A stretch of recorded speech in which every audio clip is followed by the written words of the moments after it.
The bright lights of 7 stations stretched across the viewport like a small city floating in space. Pressed his face against the glass, watching the massive station grow larger as their shuttle approached. He was only 9 years old, and this was his first trip away from Earth's colonies. "Stay close to me when we dock," his mother said, placing a gentle hand on his shoulder. "This station has many different species. Some of them might look scary, but most are friendly." Nodded, his eyes still fixed on the station. He had studied alien species in school, seen pictures and videos, but seeing them in person would be different. His mother was a trade diplomat and she had important meetings on 7. Would have stayed home, but his grandmother was sick and there was no one else to watch him. The shuttle docked with a soft thud.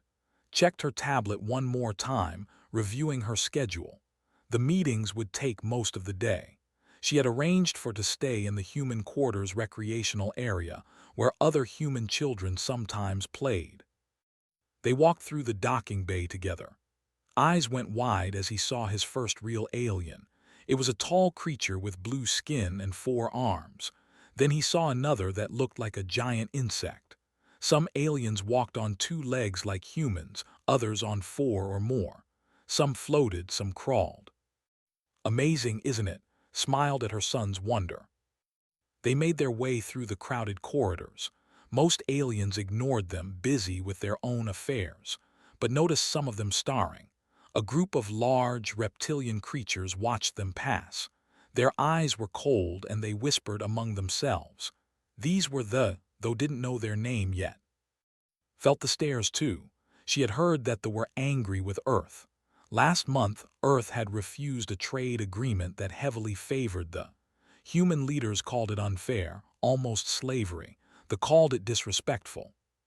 She pushed the worry from her mind. This was a neutral station.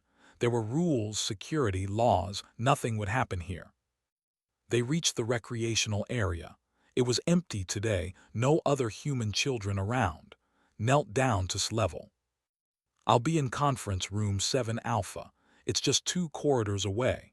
If you need anything, use the comm panel over there to call me. Don't leave this area, understand?" "Yes," Mom said. "I'll be back in a few hours. There are games, books, and the viewing screen. You'll be fine."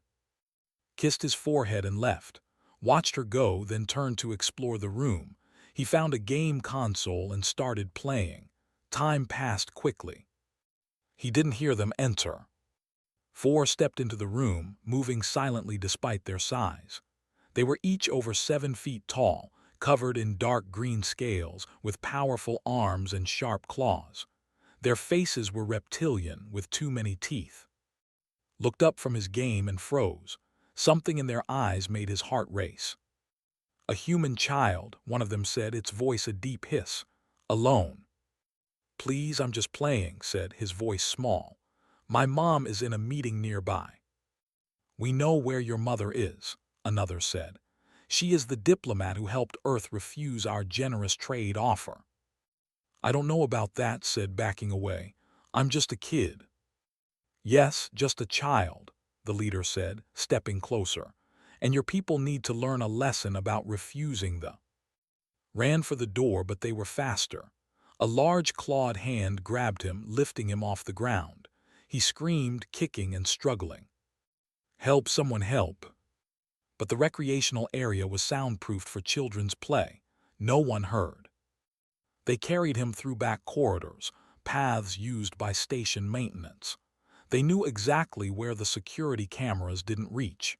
In minutes, they had brought him to a storage bay that they had rented for the day.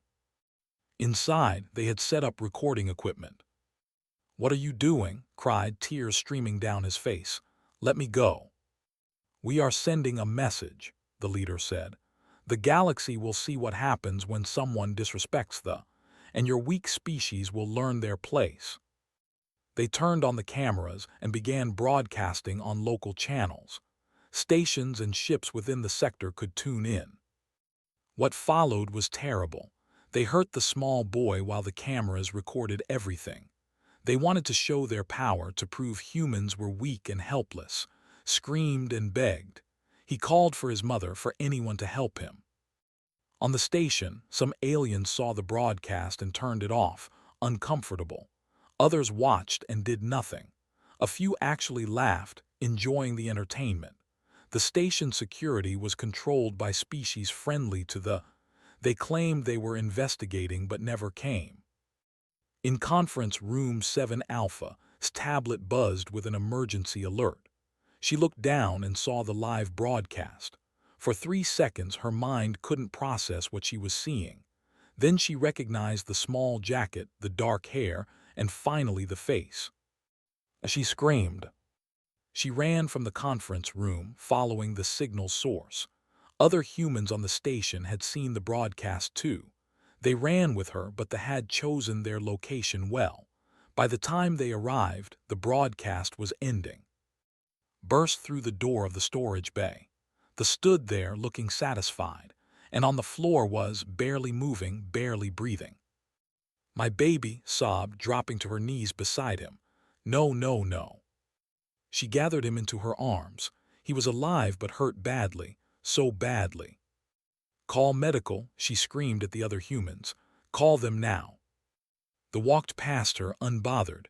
The leader paused at the door. "Tell your leaders this is what happens when you refuse the. Tell them we can do this anytime we want. Tell them humans have no power here." They left, laughing among themselves. Medical teams arrived and took to the station hospital, rode with him, holding his small hand. Around the station, aliens gossiped about what they had seen. Most agreed they had gone too far, but none of them would do anything about it. That night sent an urgent transmission to Earth. She included the full recording, the medical reports, everything. She demanded action. She demanded justice. Earth's government received her transmission. They watched the recording in silence. Every official, every military leader, every person who saw it felt the same burning rage. But to the galaxy, Earth said nothing. They filed a formal complaint with the Galactic Council as protocol demanded, and then they went silent. They watched this silence and smiled. They had proven their point. Humans were weak, they would do nothing, they had no power. But in the dark spaces between stars, far from prying eyes and alien sensors, something ancient was waking up. Ships that had waited in silence for 50 years received new orders. Crews that had trained in secret reported to their stations. Weapons that no alien had ever seen were being powered up. Earth had been silent for a reason. They were not planning a complaint or a debate. They were planning war. And they had no idea what was coming for them. The emergency council meeting took place deep underground, beneath the military headquarters in Geneva. 50 of Earth's most powerful leaders sat in the circular chamber. On the main screen, the recording played for the 7th time. No one could look away, though several had tears in their eyes. Admiral sat in his chair, his face made of stone. He was 70 years old and had served in Earth's military for 50 years. He had seen wars, disasters, and terrible things, but nothing had prepared him for this. Watching a 9-year-old boy tortured while aliens laughed made something break inside him, or maybe it made something wake up. "The Galactic Council has responded to our complaint," the Secretary General said, his voice tight with anger. "They call it an unfortunate cultural misunderstanding. They suggest we handle it through standard diplomatic channels. They estimate a resolution in 18 to 24 months.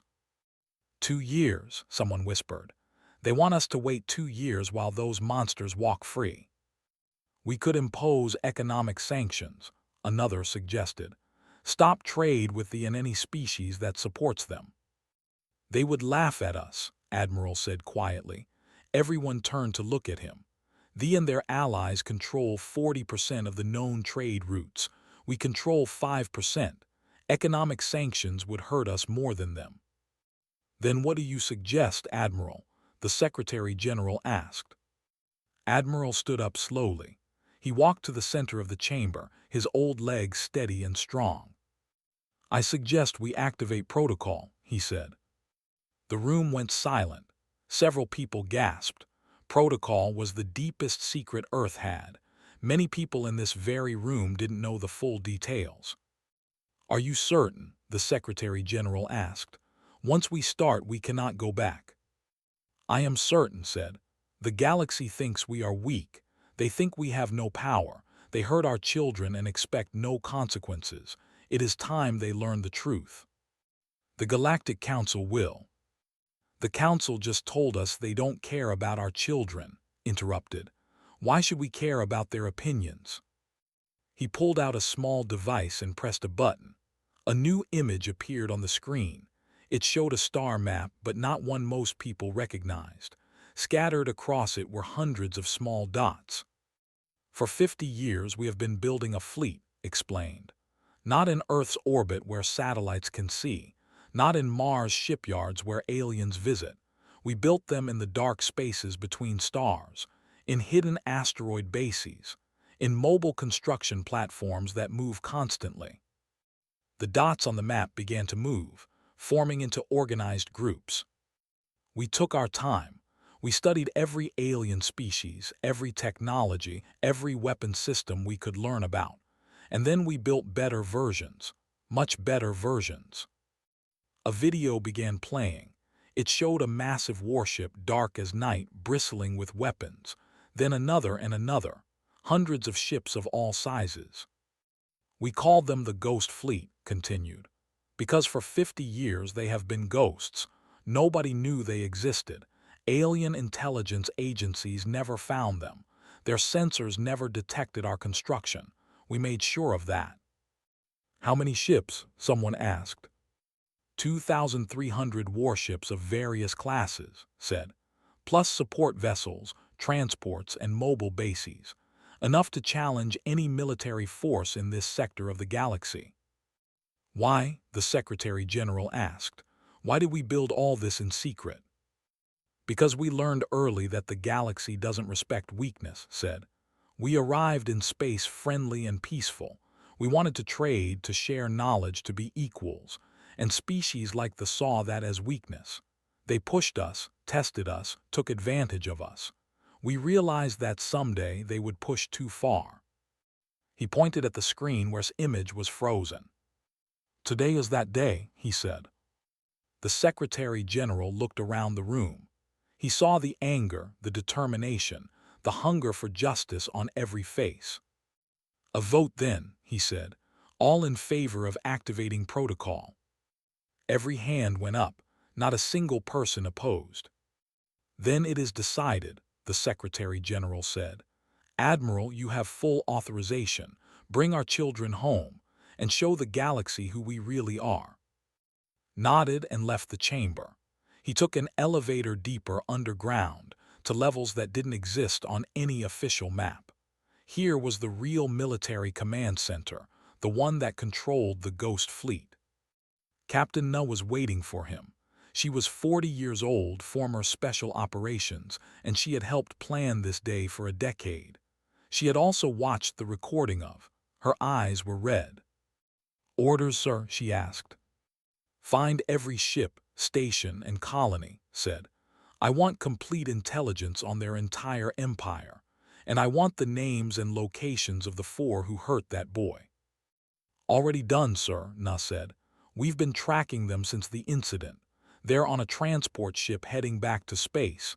They think they're heroes." "Good," said coldly. "Let them think that a little longer." He walked to the main command console. Around the room, dozens of officers worked at their stations. This team had trained together for years, waiting for the day they would finally be needed. "Send the activation codes to all Ghost Fleet vessels," ordered. "Begin movement to space. Stage 1 is surveillance and positioning only. No one fires a single shot without my direct order." "Yes, sir," Na said. In the dark spaces between stars, ships began to move. They had been waiting, hidden and silent. Now they traveled through the void, heading for territory. Their engines left no trails. Their hulls absorbed all scanning frequencies. They were truly ghosts. On Earth, sat in his intelligence office, monitoring alien communication channels. He was 35 years old and spoke 17 different alien languages. His job was to listen to what the galaxy was saying. Right now, they were talking about the human boy. Some felt sorry, most didn't care, and they were bragging about what they had done. Recorded everything, every boast, every laugh, every word. It would all be used later as evidence. Not for a trial, though. Admiral wasn't planning a trial. "Sir," one of his assistants said, "the ambassador just gave an interview on the Galactic News Network." "Put it on screen," said. The ambassador appeared, looking smug and satisfied. "The humans need to understand their place in the galaxy," the ambassador said. "They are a young species with limited power and resources. If they wish to join galactic society, they must show proper respect to their betters. What happened on 7 was regrettable, but it was also a valuable lesson." "What lesson is that?" the alien interviewer asked. "That humans are weak, that they have no real military, no power to enforce their wishes. They can complain to the council all they want, but in the end they will accept our terms, because they have no choice." Watched the interview with cold eyes. He saved the recording and sent it to Admiral with a simple note: "They have no idea." Back on 7 Station, sat beside's bed in the hospital. He had been in surgery for 8 hours. The doctors said he would live, but he would have scars. Physical scars on his body and other scars deeper inside that might never heal. She held his small hand and cried silently. She had failed to protect him. She had brought him to this place, left him alone, and now he had suffered. Her tablet buzzed, a message from Earth. It was encrypted with her personal code, which meant it was important. She opened it. The message was short: "Justice is coming, keep him safe, tell no one, K." Didn't understand what it meant, but something in those words made her feel better. Like maybe, just maybe, the people who had hurt her son would pay for what they did. Meanwhile, the Ghost Fleet continued its silent approach. They spread out, surrounding space from every angle. It would take them 3 days to get into position.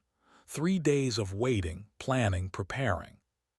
Admiral used those 3 days to review every detail, every ship position, every weapon system, every possible scenario. Captain Na and her team worked around the clock, coordinating thousands of moving pieces. And through it all, Earth said nothing to the galaxy.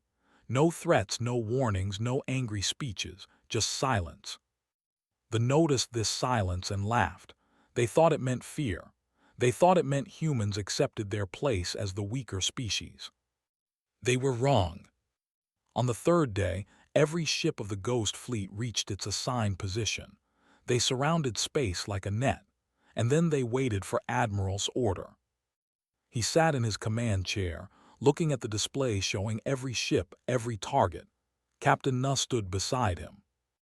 "All ships report ready, sir," she said. "Then let us begin," said. "Send the first strike package to the outer colonies. No communications, no warnings, just go dark and disappear." "Yes, sir," Nuss said. She pressed a button. In space, the war began, but they didn't know it yet. The colony on 9 was a small mining operation. 3,000 lived there, extracting valuable minerals from the asteroid belt. It was far from there, on the very edge of their territory. A quiet place where nothing interesting ever happened. That changed when all their communications suddenly went silent. The main communication array just stopped working. Then the backup systems. Then every single device capable of sending or receiving signals. The colonists tried to fix the problem, but they couldn't find anything wrong. The equipment was fine. It just didn't work anymore. What they didn't know was that invisible ships surrounded their colony. Human ships using technology that bent electromagnetic waves around them, making them impossible to detect. These ships projected a dampening field that blocked all communications in the area. Commander Wu sat in the cockpit of his stealth fighter, watching the colony through his sensors. He was 32 years old and had been flying experimental aircraft since he was 25. He had trained for 7 years to fly this exact ship, but this was his first real mission. "Ghost Squadron status check," he said quietly into his comm. 20 other fighters confirmed ready. They were spread around the colony in a perfect sphere, invisible and silent. "Begin Phase 2, Wu ordered. The fighters activated their next system, electromagnetic pulse generators. One by one, every electronic device in the colony stopped working. Lights went out. Life support switched to emergency mode. Mining equipment shut down. Even personal devices died. Inside the colony, panic began. Engineers ran from system to system, trying to understand what was happening. Some thought it was a solar flare. Others suspected sabotage. None of them thought about an attack because their sensors showed nothing out there. "Phase 3, Wu said. The colony's defense satellites, already crippled by the EMP, were destroyed by precision laser strikes. The satellites simply exploded, turned to debris in seconds. Still, they couldn't see what was attacking them. "Command, this is Ghost Squadron," Wu reported. 9 colony is now completely isolated. No communication possible. All defenses neutralized. 0 casualties. Awaiting further orders.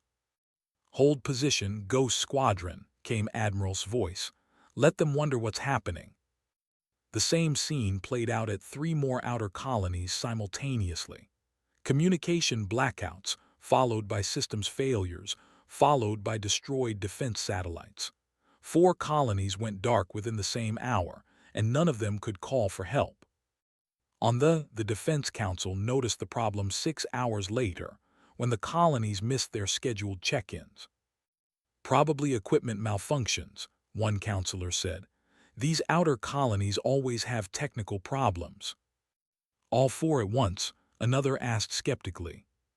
"Send a patrol ship to investigate," the defense minister ordered.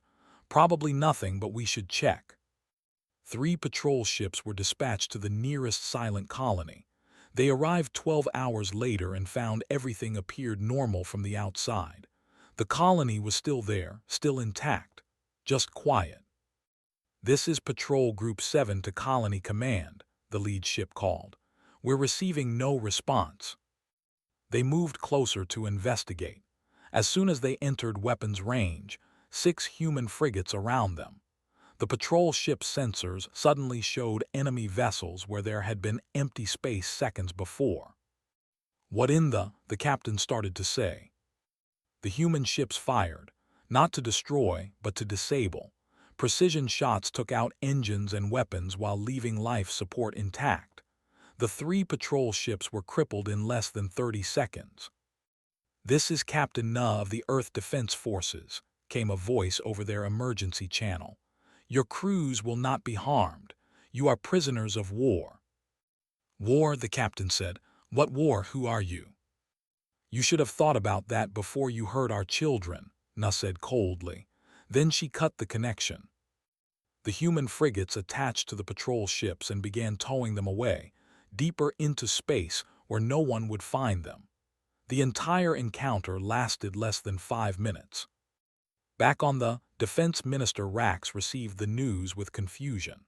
The patrol ships had sent one brief, scrambled message about human ships before going silent.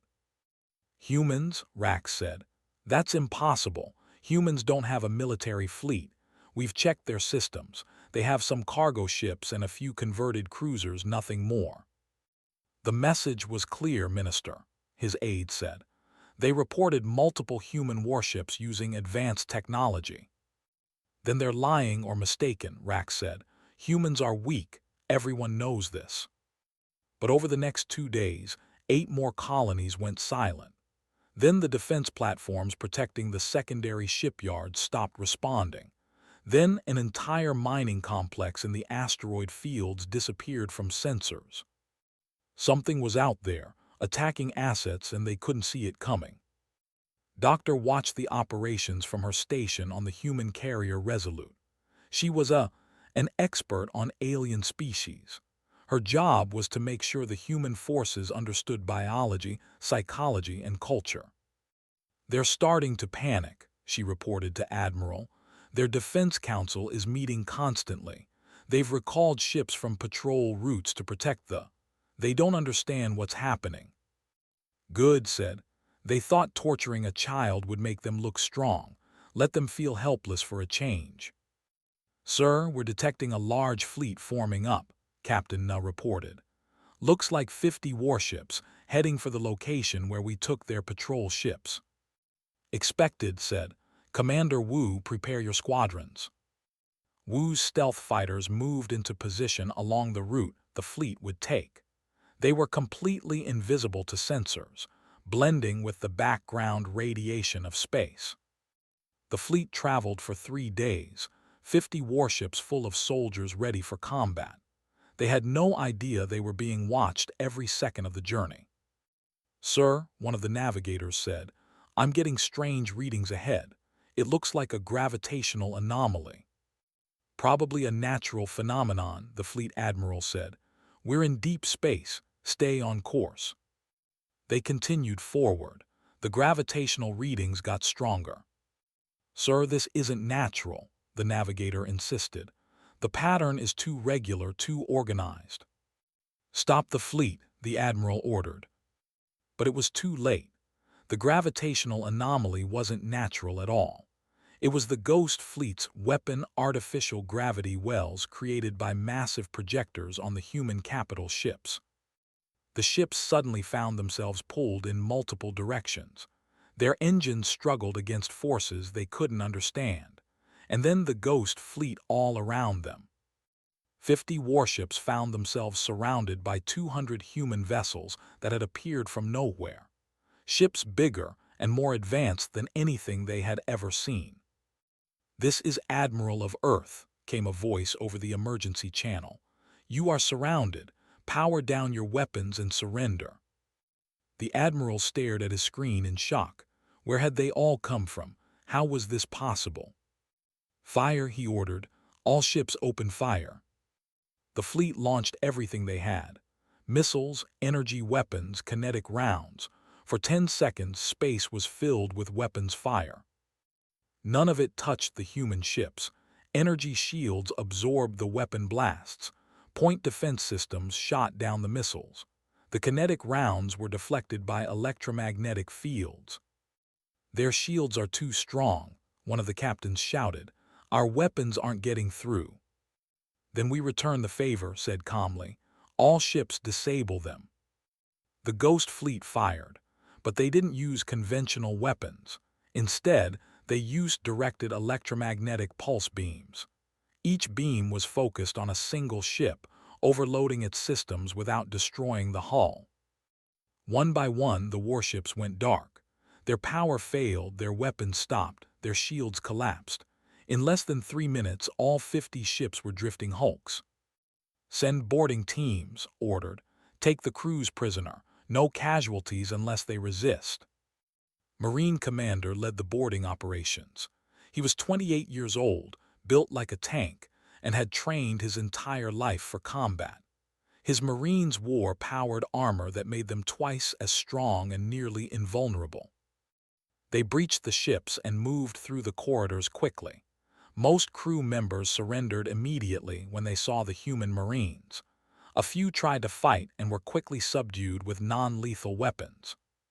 50 ships captured, sir," reported an hour later. 3,000 prisoners. 0 casualties on our side, 15 injured from resisting. "Excellent work, Commander," said. "Secure the prisoners and prepare the ships for towing." News of the battle spread through space like wildfire. 50 warships defeated in 3 minutes, captured by an enemy no one knew existed. On the Defense Minister Rax finally understood they had made a terrible mistake. The humans weren't weak at all. They had been hiding their strength, waiting for the right moment. "Send a message to the Galactic Council," Rax ordered. "Tell them we're under attack by a human military force. Request immediate assistance." The message was sent, but the Galactic Council's response came back 6 hours later, and it was not what they expected. The Council will not intervene in this matter. They initiated hostilities through their actions on 7 Station. Earth's response is considered justified retaliation. Both parties are advised to seek diplomatic resolution. Rax stared at the message in disbelief. The Council was abandoning them. "Send out our fleet," he ordered. "All of it, every ship we have. We need to stop these humans before they reach the—" They gathered their forces. 400 warships, the largest military fleet in their history. Surely this would be enough to stop the humans. Admiral watched them gather through his long-range sensors. "They're bringing everything," Captain Null observed. "Let them," said. "We'll show the whole galaxy at once what happens when you hurt a human child." The Ghost Fleet prepared for the largest space battle in human history. And somewhere on 7 Station, Young was starting to wake up from his coma, not knowing that entire fleets were fighting because of what happened to him. The OV was a beautiful planet. Blue oceans, green continents, cities that stretched for hundreds of miles. 12 billion lived there, most of them having no idea that their military had started a war they couldn't win. In orbit around, 400 warships formed defensive positions. It was the largest fleet they had ever assembled. Every available ship, every trained crew, all gathered to defend their home. Defense Minister Rax stood on the command deck of the flagship Dominance. Around him, dozens of officers monitored screens and coordinated the fleet. They were ready. They had to be ready. "Minister, long-range sensors are detecting something," the sensor officer reported. "Multiple gravitational anomalies approaching from the outer system." "How many?" Rex asked.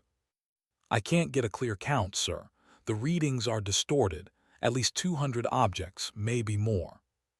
"Visual confirmation?"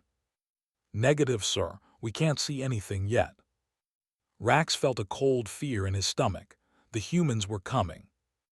"All ships to battle stations," he ordered. "Prepare all weapons. Today we show these humans they made a mistake." But Rax didn't truly believe his own words. He had seen the reports from the battles at the outer colonies. He knew about the 50 ships captured without a single human casualty. He had watched recordings of human ships appearing from nowhere using technology that couldn't match. 10 hours later, the Ghost Fleet arrived at the edge of the system. But they didn't hide this time. Admiral wanted them to see exactly what they were facing. The Ghost Fleet all at once. 2,300 warships appeared on sensors simultaneously. The largest military armada ever seen in this region of the galaxy. "By the ancestors," the sensor officer whispered, "they outnumber us 5 to 1. The human ships were organized in perfect formations. Capital ships in the center, cruisers and destroyers on the flanks, fighter squadrons ready to deploy. It was a display of military power beyond anything they had imagined. "Sir, we're receiving a transmission," the communications officer said. "Put it on screen," Rax ordered. Admiral appeared on the. He was an old human, but his eyes were cold as steel. Defense Minister Rax said, "I am Admiral of Earth. You and your people committed an act of war against humanity when you tortured a 9-year-old human boy. You broadcast his suffering as entertainment. You laughed at his pain." "That was the action of individuals," Rax said quickly, "not authorized by our government." "Your government has done nothing to punish them," replied. "Your ambassador publicly justified their actions. Your people celebrated them as heroes. That makes your entire government responsible." "What do you want?" Rax asked. "I want the 4 who hurt the boy. I want them delivered to me within 1 hour. I also want your entire military fleet to stand down and disarm. Finally, I want your government to surrender unconditionally to human authority." "That's impossible," Rax shouted. "We will never surrender to humans. You are an inferior species." His expression didn't change. "Then we will do this the hard way. You have attacked our children. We will respond with overwhelming force. This is your last chance to avoid bloodshed. We have 400 warships, Rax said. We will destroy you. You will try, said, and cut the transmission. Rax turned to his fleet commanders. All ships, attack formation. We'll hit them before they can organize properly. The fleet surged forward, weapons charging. 400 ships against 2,000. But they were fighting for they had to win. Commander Wu launched from his carrier with his fighter squadron. 300 stealth fighters deployed across the battlefield, moving faster than sensors could track. Ghost Squadron engage at will, Wu ordered. Focus on their command ships. The human fighters swept through the formation like invisible knives. They targeted communication arrays, sensor clusters, and command centers. The ships tried to shoot back, but they couldn't track targets they couldn't see. Within 5 minutes, the fleet had lost most of its coordination. Ships were receiving conflicting orders or no orders at all. Admirals couldn't communicate with their captains. Squadrons were isolated from each other. Capital ships forward, Admiral ordered. The massive human dreadnoughts moved into range. These ships were 3 times larger than the biggest vessels, covered in armor that could withstand direct hits from any conventional weapon. Their main guns could punch holes through small moons. But didn't want to destroy the fleet. He wanted to break them. All ships fire disabling shots only, he commanded. I want their engines gone, weapons offline but crew safe. The Ghost fleet opened fire. Precision beams struck ships in exactly calculated spots. Engine sections exploded, but life support remained intact. Weapon systems overloaded, but crew quarters were untouched. They had never experienced anything like it. Their enemy was so precise, so advanced, that they could choose exactly how much damage to inflict. Minister, one of the captains called over the emergency channel. We can't fight this. They're too strong, too advanced. We need to retreat. There is no retreat, Rax shouted. We fight to the last ship. But ship after ship was disabled. The launched missiles by the thousands, but human point defense systems destroyed them all. The fired energy weapons, but human shields absorbed the damage. It wasn't a battle. It was a demonstration. Marine commanders' boarding teams were already launching. They wore jetpacks designed for combat in space, moving from disabled ships to their next targets. Remember minimal casualties, reminded his Marines. We're here to arrest war criminals, not slaughter soldiers. His team breached the command ship dominance through the main airlock. They moved through the corridors in formation, their powered armor making them nearly invulnerable to weapons. Defense Minister Rax and his guards made a final stand on the command deck. They fired everything they had at the human Marines. The bullets bounced off the armor. The energy weapons were absorbed by the shields. Stand down, ordered. You can't win this. I will never surrender to humans, Rax roared, charging forward with a blade. Caught the blade with his armored hand and threw Rax backward. The minister crashed into a console, stunned but alive. Secure him, ordered. His Marines moved forward and restrained Rax with electromagnetic cuffs. The battle lasted 11 minutes from first shot to last. 400 warships disabled or captured. 0 human ships damaged. 20,000 crew members now prisoners. The most one-sided military victory in galactic history. Admiral watched from his command center as the battle concluded. Captain Nuss stood beside him, reviewing the reports. All objectives achieved, sir, she said. The military is completely neutralized. We're detecting no remaining combat-capable ships in the system. What about the 4 who hurt the boy? Asked. Marine teams are boarding their transport ship now, Nuh reported. They were trying to flee during the battle. On a civilian transport fleeing the battle zone, the 4 who had tortured were panicking. They had thought they would be celebrated as heroes. Instead, they were watching their military get crushed by the very species they had called weak. We need to hide, one of them said. Get to the outer colonies, somewhere the humans won't find us. The outer colonies are all captured, another pointed out. There's nowhere to run.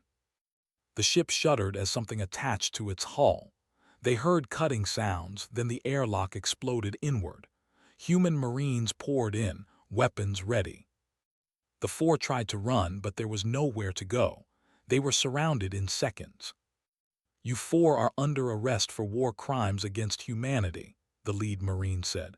"You will face trial for your actions." "You can't do this," one of them shouted. "We have rights. We demand protection under galactic law." "You hurt a child," the Marine said coldly. "You lost all rights when you did that." They were taken into custody and transported to the human flagship. Admiral was waiting for them in the brig. He stood outside their cell, looking at them for a long moment. These creatures had tortured a small boy and felt proud of it. They had broadcast his pain for entertainment. "Do you know what you've done?" asked quietly.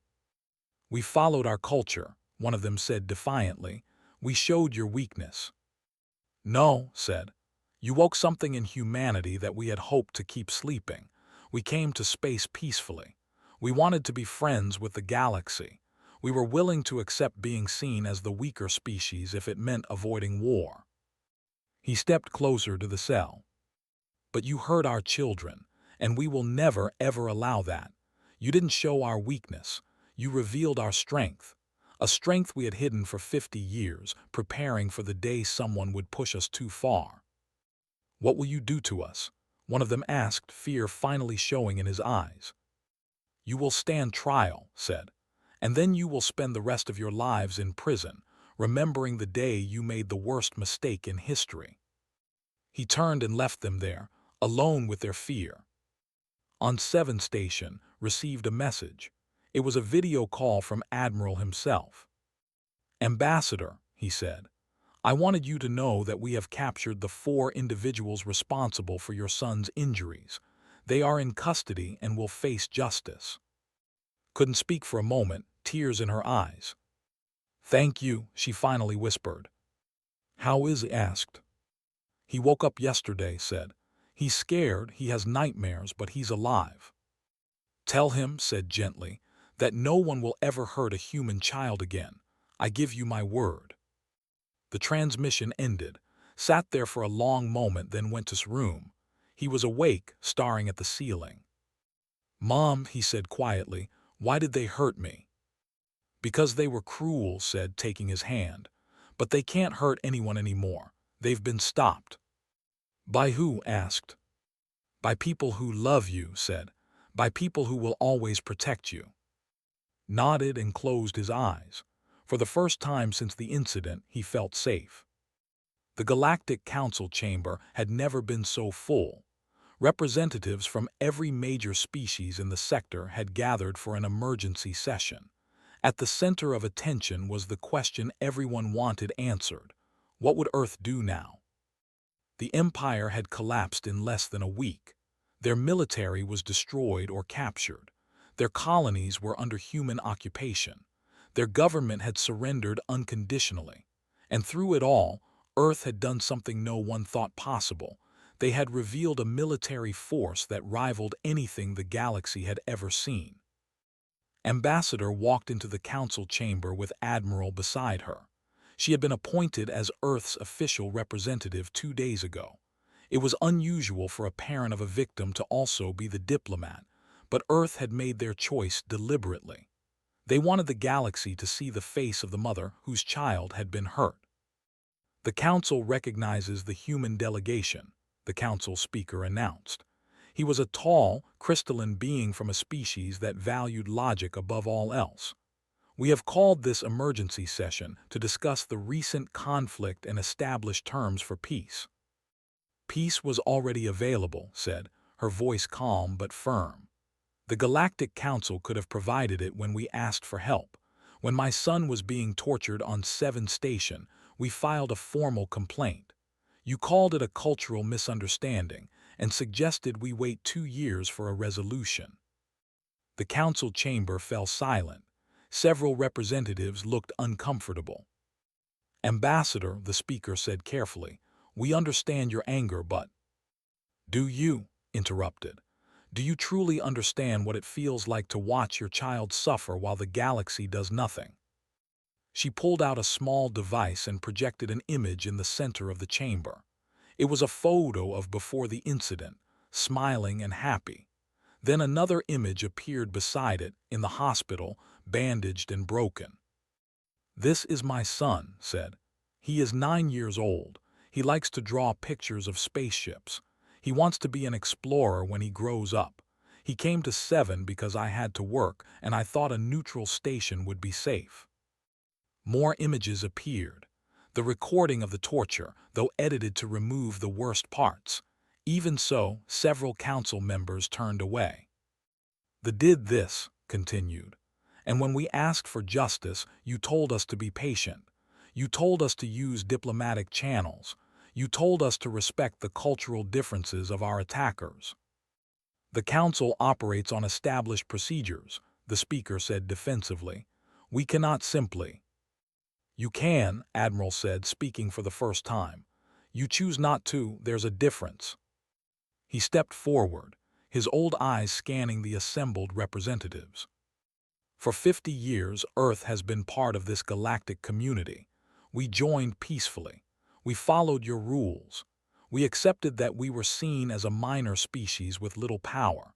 And in that time, we watched species like the push us around, take advantage of us and treat us as inferiors.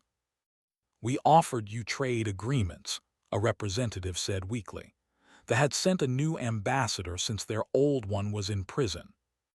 You offered us slavery contracts, said flatly. Agreements designed to keep humanity dependent on your economy while providing almost nothing in return. We refused, and you decided to make an example of us by hurting a child. That was not government policy, the representative protested. Your government did nothing to stop it, said. Your ambassador defended it. Your people celebrated it. That made it your policy. She looked around the chamber at all the different species. Earth came here today to make things clear to everyone. We are not asking for permission. We are not requesting approval. We are telling you how things will be from now on. You cannot dictate terms to the Galactic Council, a representative from a species said angrily. We are the governing body of this sector. Then govern better, said coldly. Because Earth will no longer accept a system that allows our people to be hurt without consequences. He activated another projection. This one showed the Ghost Fleet in all its glory, 2,300 warships in perfect formation. For 50 years we built this fleet in secret, explained. We studied every species' technology. We learned from your strengths and your weaknesses, and we built something better. The council members stared at the display, some with fear, some with respect, some with anger. Why hide it? The speaker asked. Why not reveal your strength from the beginning? Because we hoped we wouldn't need it, said. We wanted peace. We wanted friendship. We wanted to be part of the galactic community as equals. We thought if we were patient, if we were diplomatic, if we followed the rules, we would earn respect naturally.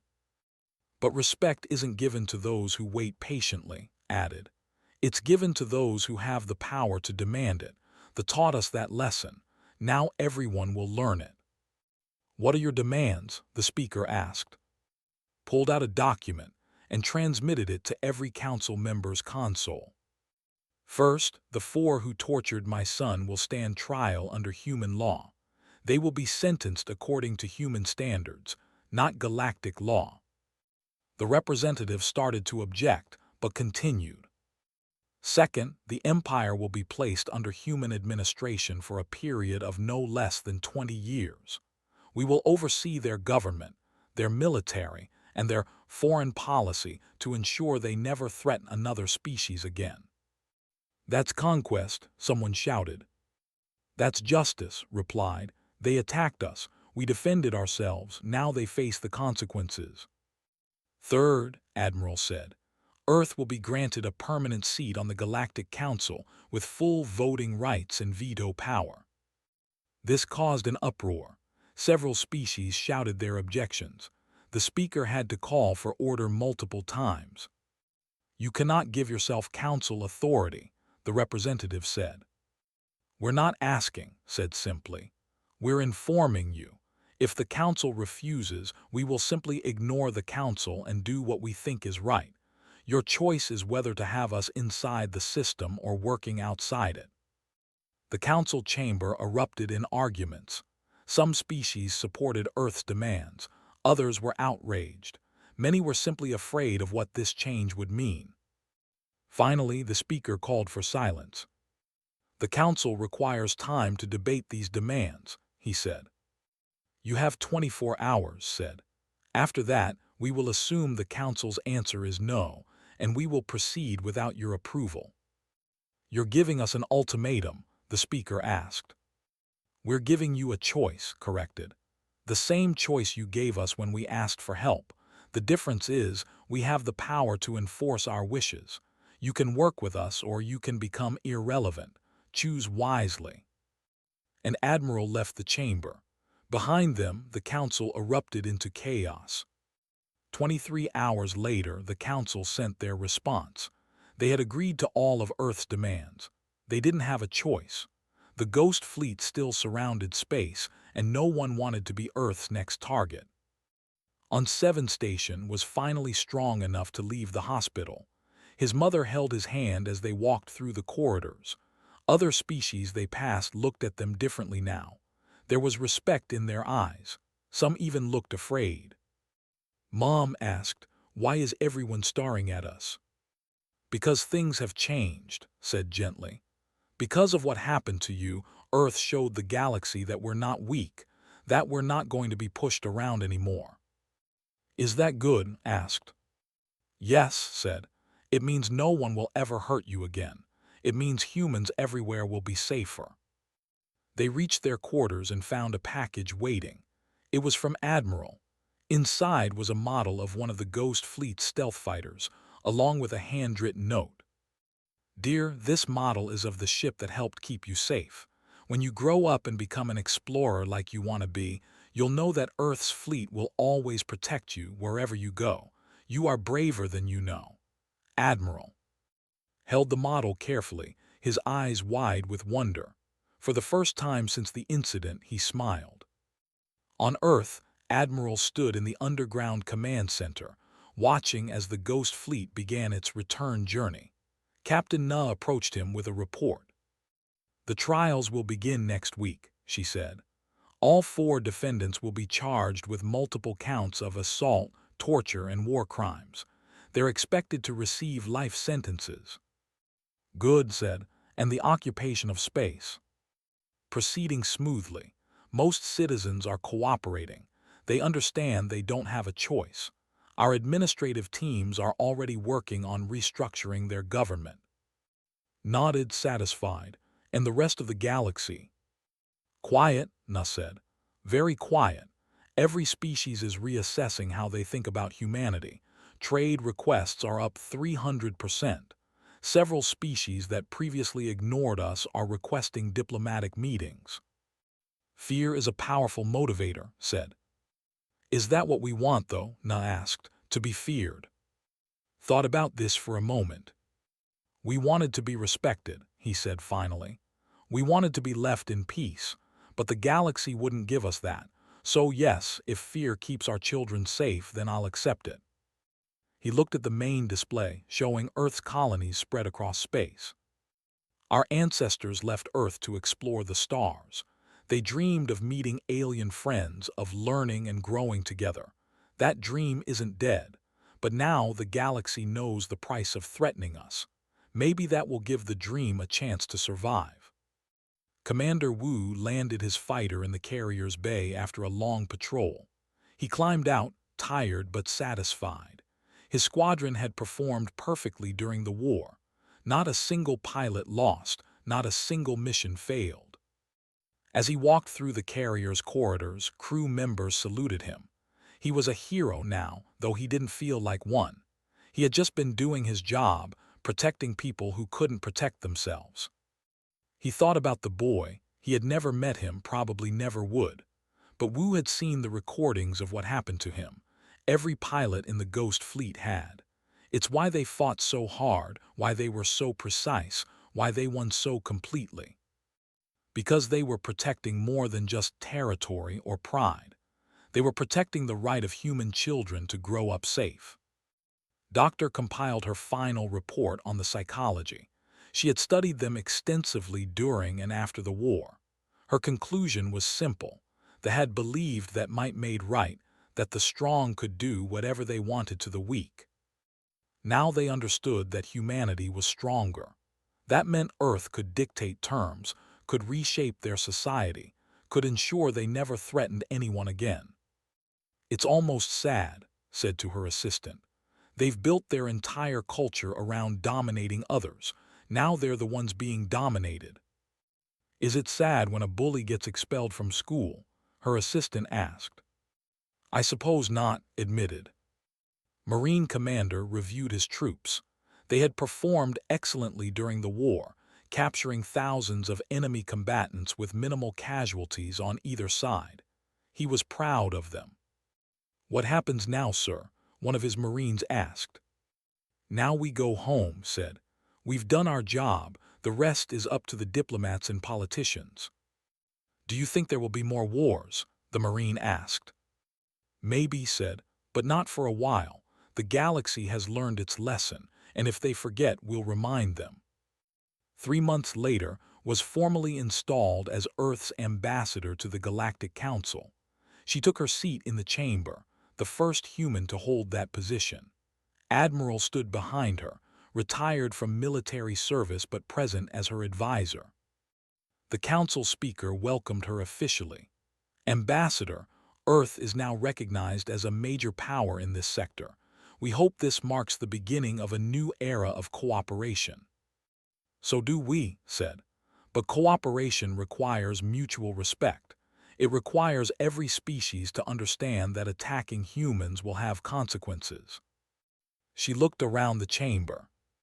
"My son is recovering. He still has nightmares. He may always have scars from what they did to him. But because of what happened, every human child in the galaxy is safer now. That's what matters." "Earth seeks peace," Admiral added. "But we will defend our people without hesitation. We have proven we have the capability. We hope we never need to prove it again." The council members understood the message.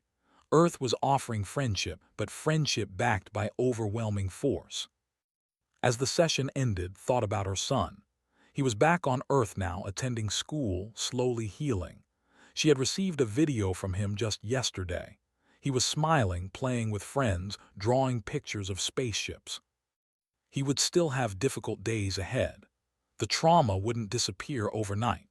But he would grow up in a galaxy where humans were respected, where no one would dare hurt a human child again. It was a small consolation for what he had suffered, but it was something. The Ghost Fleet returned to its secret bases in dark space. The ships powered down, the crews rotated back to normal life. But everyone knew they could be activated again at any moment. The galaxy knew it too. And that knowledge changed everything. Years later, historians would look back on this moment as the turning point in human history. The moment Earth stopped being a minor species and became a major power. The moment the galaxy learned that humanity's kindness should never be mistaken for weakness. They called it the Children's War, though it was more of a slaughter than a war. And the lesson it taught echoed across the galaxy for generations. Never touch a human child, because if you do, Earth will send its fleet, and nothing in the galaxy can stop them.